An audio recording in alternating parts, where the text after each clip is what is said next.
নমস্কার, সবাই কেমন আছেন? আশা করি সবাই ভালো আছেন আর আমিও খুব ভালো আছি।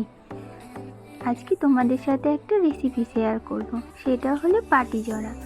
আমাদের বহরমপুরে এটাকে পাটিজরাই বলে, আর তোমাদের ওইদিকে কি বলে অবশ্যই কিন্তু জানাবে। অনেকে আবার পাটিসাপটাও বলে। তো এই যে প্রথমেই নারকেলটাকে কুড়ে নিয়েছিল ভালো করে, তারপরে এটাকে মিক্সিতে দিয়ে ভালো করে ব্লেন্ড করে নিয়েছিল। তারপরে নারকেল কোড়াটা আর মোয়া দোকান থেকে কিনে আনা হয়েছিল। মোয়াটা আর নারকেল কোড়া দিয়ে ভালো করে মেখে নিয়েছিল। আর আমার আবার শুধু মোয়ার থেকে একটু নারকেল কোড়া দিয়ে করলে একটু বেশি ভালো লাগে খেতে, ওই জন্যই আমি নারকেলটা আনিয়েছিলাম। তারপরে এর মধ্যে খেজুর গুড় দিয়ে দিয়েছিল, যেহেতু খেজুর গুড়ের সিজন এখন, শীতের টাইম, তাই জন্য। আর এই যে এদিকে দুধ ফোটানো হচ্ছিল, এই দুধটাকে ভালো করে মেরে নিয়েছিল। এই যে ভালো করে এটা অনেকটা সময় ধরে মেখে নিয়েছিল।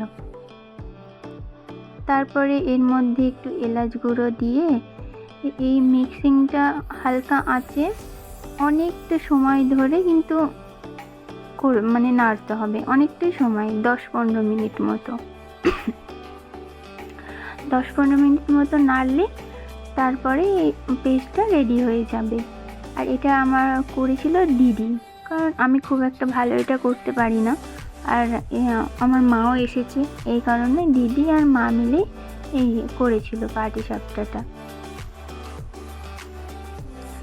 এই যে ভালো করে তখন মাখানো হচ্ছিল, এটা অনেকটা সময় ধরেই করছিল।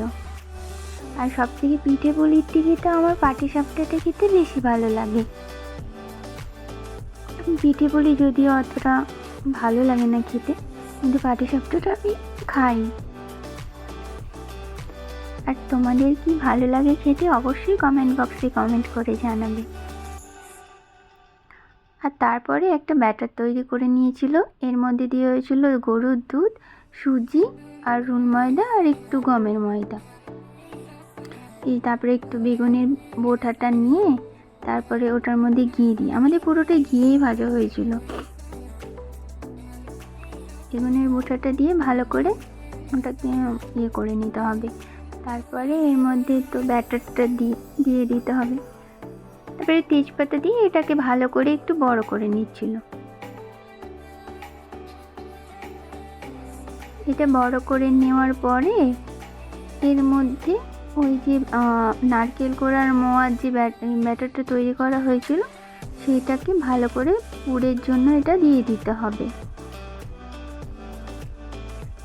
এই যে পুরটাকে এভাবে দিয়ে দিতে হবে ভালো করে।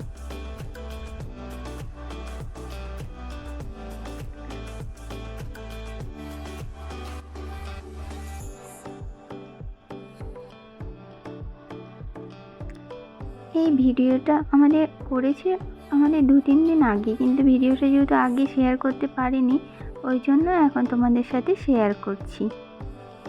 এটা তোমরা চাইলে এরকম শুকনো খেতে পারো, তেলে ঘিয়ে ভেজে নিলে তারপরে তোমরাও খেয়ে নিতে পারো। কিন্তু আমাদের খানিকটা তেল ঘিয়ে ভেজেও খানিকটা রেখে দিয়েছিল, আর খানিকটা মতো ক্ষীরে চুবড়ে দিয়েছিল। যে দুধটা তোমরা মারা দেখলে একটু আগে, সেটা দুধটাই মেরে ক্ষীর করে ওটার মধ্যে খানিকটা চুবড়ে দেওয়া হয়েছিল।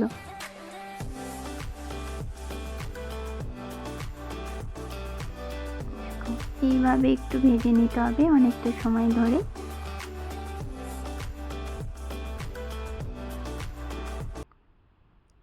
আর তোমাদের বাড়িতে কি কি বানানো হয়েছে অবশ্যই কিন্তু কমেন্ট করে জানাবে। শীতের শুরুতে কি বানালে সবাই কিন্তু জানাবে। আর এই যে এটা হলো ক্ষীরে চোবড়ানো।